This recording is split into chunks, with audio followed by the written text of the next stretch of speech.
Today we're reviewing the brand new Passila Juntu titanium short travel aggressive hardtail.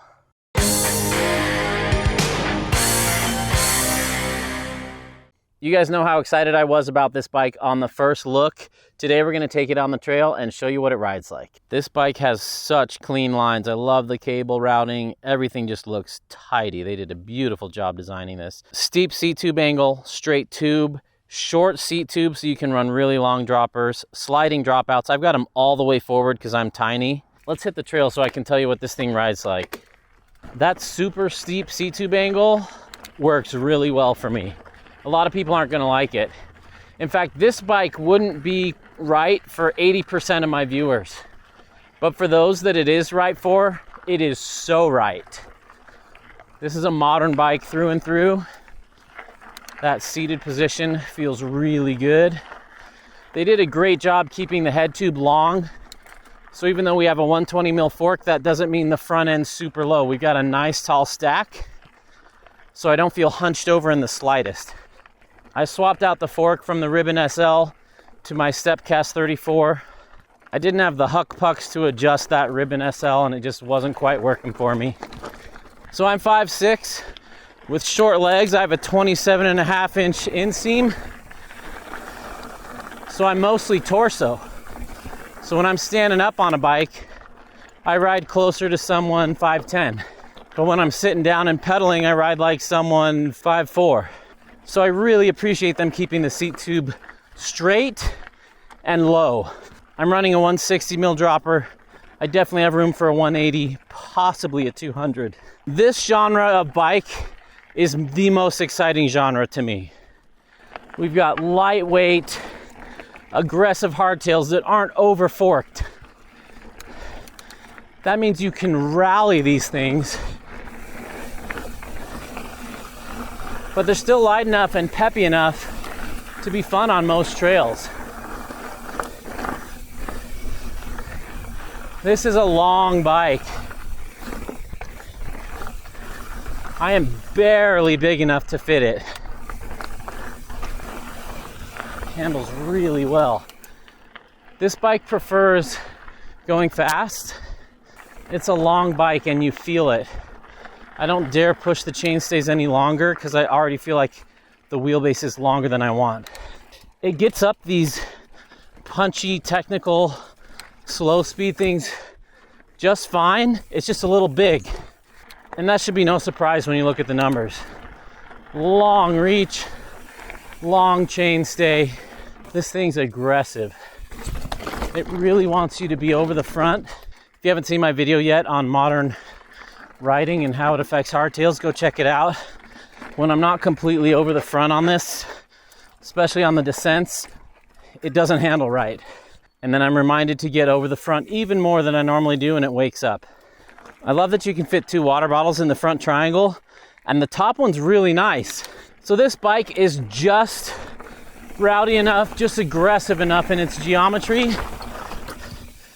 that I still ride XC bikes and light trail bikes like my Spot Rocker a lot faster through here on this flat stuff. But when it points downhill and I'm riding double black diamonds, this thing's way more in control than those trail bikes. So a trail bike's a little bit more exciting right here, but I think if I were 3 inches taller, this would feel really good to me, even on these flatter sections. It's a good climber. It doesn't feel big when I'm seated and pedaling. I do feel like my knees are ahead of the bottom bracket, which I like, but old school riders who've been riding slacker seat angles usually don't like this feeling. They feel like something's off. The reason I like it is because a lot of my big climbs are steep, and when you're going up steeper, that makes your seat angle slacker. So a steeper seat angle becomes effectively more normal. If you only ride flat terrain, this is probably not the bike for you. Yesterday I took this bike on Hogs Trail here in Sedona, a double black diamond with lots of slow tech moves. It was the wrong trail for this bike. This bike wants speed. It wants to open up. It wants long sight lines. It does not like super tight switchbacks especially chunky technical ones at almost 0 speed. Not a trialsy bike. It's a shredder with just enough travel. In fact, I think 130 would actually suit this just a little more. I like 120 on so many bikes, but I feel like 130 might wake this up just a little more and make it more of a baller.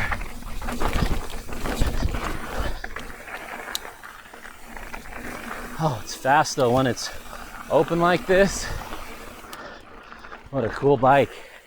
I have a lot of fun on this bike when I'm in more open terrain. It can still be manualed. You can have fun on it. It's just harder to manual than some other bikes. It's a little more sporty. It'll bunny hop just fine. It's probably the raciest 120 mil bike I've ever ridden. Like downhill racy. Like it wants to just charge. And the ride feel on this frame is fantastic. Some tie frames are stiff. Some are noodly. This one's right in the middle, right where you want it. Nice compliant frame. And this thing is light. It accelerates quickly. Oh, what a climber. It just feels light. It reminds me of the Pipe Dream Sirius S5, but it's lighter and more supple. And it has a much taller stack, which I prefer. But they beg to be ridden the same way. Just all out charging on the trail. The seated position right now is actually fine. I think I could easily do a 30-40 mile ride on this and be okay and not feel too hunched over despite the huge reach measurement. And that's because of the steep seat tube angle. I'm running a 40 mil stem on here and I think it suits the bike quite well. On paper, this thing looks kind of similar to a Stanton Sherpa. The Sherpa has a noticeably shorter reach. The Sherpa's more chill. You ride them totally differently. This bike will completely reward a great rider, whereas the Sherpa doesn't really care. If you're a mediocre rider or a pro rider, you can have fun on the Sherpa, whereas the pro is really going to be able to unlock this bike's potential. Man, it's a good climber. I'm not tired. So I mentioned this in a lot of my reviews. Some bikes like to be pushed and just be ridden on the ragged edge the whole time, and this is one of those bikes. If you're seated, it doesn't matter so much. You can go as slow as you want seated, and as long as it's not like a whole bunch of 24-inch boulders you're getting up at 0 speed, it'll do really well climbing. Long fire roads, no problem. Steep, punchy tech, no problem. The only place it really struggles climbing is when there's super tight switchbacks like trialsy moves and you feel its length in that area. When you stand up and you're going downhill, it's a different story. This thing wants to be pushed 7/10 to 10/10.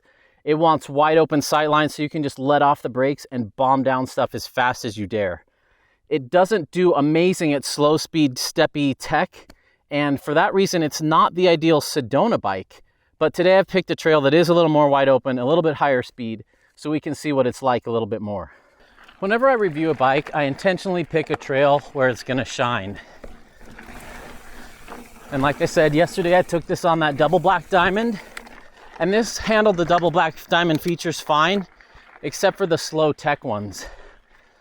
It was just a little stuffy there. This thing wants some room to breathe. It wants an open trail. Here we go. You gotta remember, you've only got 120 mil travel on there, which is way more than it sounds, but you still can't just plow into stuff like even a 130 or 140 fork. You need to be deliberate, and I love that. I love that you need to be deliberate and you can't just be stupid and turn your brain off and smash stuff. So I intentionally sought this trail out here in Sedona because it's got some chunk, got some speed, wide open sight lines, and not a whole bunch of tight turns where this will get hung up. And I'll be the first to admit that Sedona's terrain is pretty unique and doesn't match everyone else's terrain. Here we go. Oh, these Paul mechanical clamper brakes are so good. This thing is a charger. I do think a 130 fork would suit this just a little bit more. It's so downhill biased. It just wants to charge everywhere.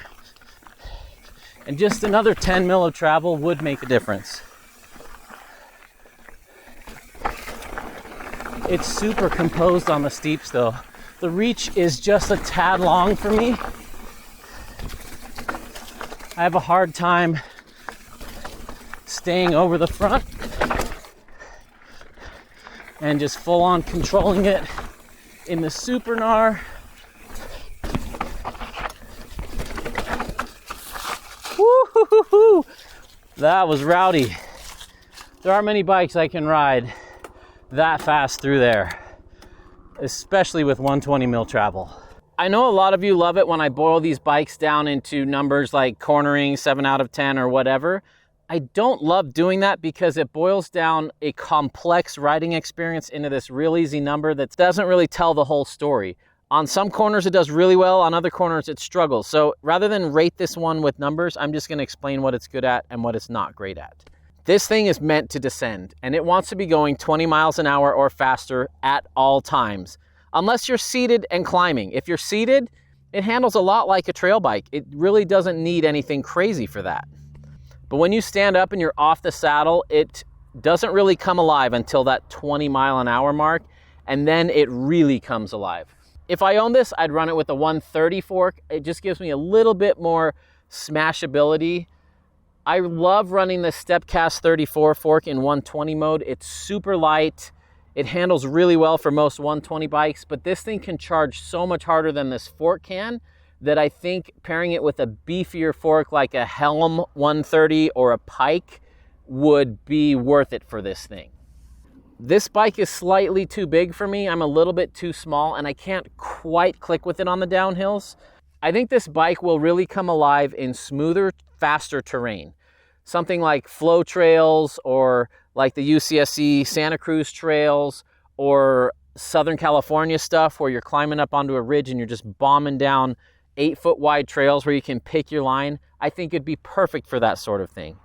Where it's not perfect is here in Sedona. Our trails are a little bit too bumpy, a little too rocky, a little too slow tech for this thing to really be ridden how it deserves. So I'm gonna withhold judgment on rating it because I'm not quite big enough to ride it, and the terrain we have here isn't quite suited for it. That said, on that Black Diamond that I took it down back there, it did really well. If I was a little bit taller, I could have manhandled a little bit more than that. Make no mistake, this thing thinks it's an enduro bike despite its 120 mil travel, and it wants to smash through things and just keep up as much speed as possible. It has a fantastic ride feel. It is not harsh in the slightest, not noodly. It rides like the best tie frames I've ridden out there, and it is beautiful. It doesn't encourage you to be as playful as possible, but when you decide to be playful and bunny hop or manual or play around, it does surprisingly well, but it doesn't have the attitude of on the trail, I just want to pop off of everything. Instead, I just want to smash everything as fast as possible and go as quick as possible. So if you like to race and get the fastest time possible and pedal your brains out and see how little you can brake on the descents and just fly through things, this bike's going to suit you well.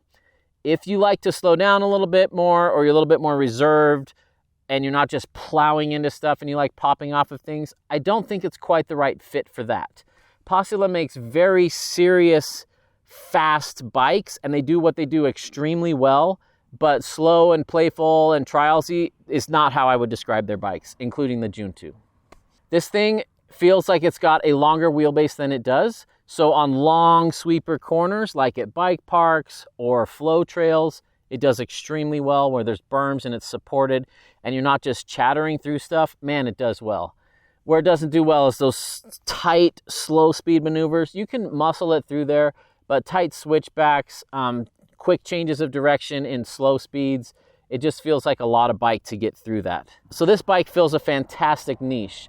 It's titanium, it's super light, it's got a great ride feel, it's got sliding dropouts. Most bikes with sliding dropouts are coming in over 5 pounds, so I'm impressed they kept it under 4.5. 4.44 pounds for the frame. It's meant for a 124 tall stack. It's like a tall stack Sirius made out of tie that's even more supple. It's like a Kodak Solaris Max in that it just wants to charge everywhere, and they've got a similar ride feel. It's not at all like a Stanton Sherpa. It wants to be ridden hard and pushed, not just chill and relaxed. Sherpa likes to be ridden 1/10 to 9/10. This bike likes to be ridden 7/10 to 10/10, and it wants you to dare to push into 11/10 and get in over your head. This thing really wants to be aggressively ridden all the time. And for that reason, I don't know if it could be my only bike, because I don't always want to just push it and ride aggressively. Sometimes I just want to chill. Now, that being said, I do think you could bike pack with this pretty well. The seated position is awesome. The effective top tube is nice and short, so when you're seated to the bars, it doesn't feel long. When you stand up, it sure feels long, and it wants you to get over that front more to really make it come alive. What a special bike. Passila is doing amazing things. This bike is something else. That's the hashtag they like to use, is that their bike is something else and not just like every other bike out there. And this bike's extremely unique. I have not found another bike like it. Very versatile. I think tall riders are going to love this thing. I think if you're under 5'8", you're probably going to struggle to make this bike work for you. If you're 5'10" to 6'1", I think this S1's probably going to fit you well. And if you're 6'2" to 6'8", I'll bet the S2 would fit you pretty well. Hardtails have never been better, and I'm so thrilled to be able to review so many of them on this channel. If you want to pick my brain about all the bikes I've ridden or get custom one-on-one advice for the perfect bike for you, I offer a bike consultation service over on Patreon. Patreon.com/hardtailparties where you can find it. We'll work together to find the perfect bike for you so you don't waste thousands of dollars buying the wrong bike for your trails.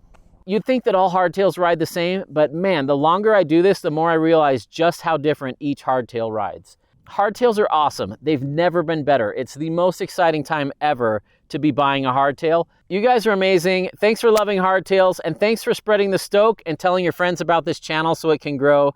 There's a party in the mountains, and you're invited.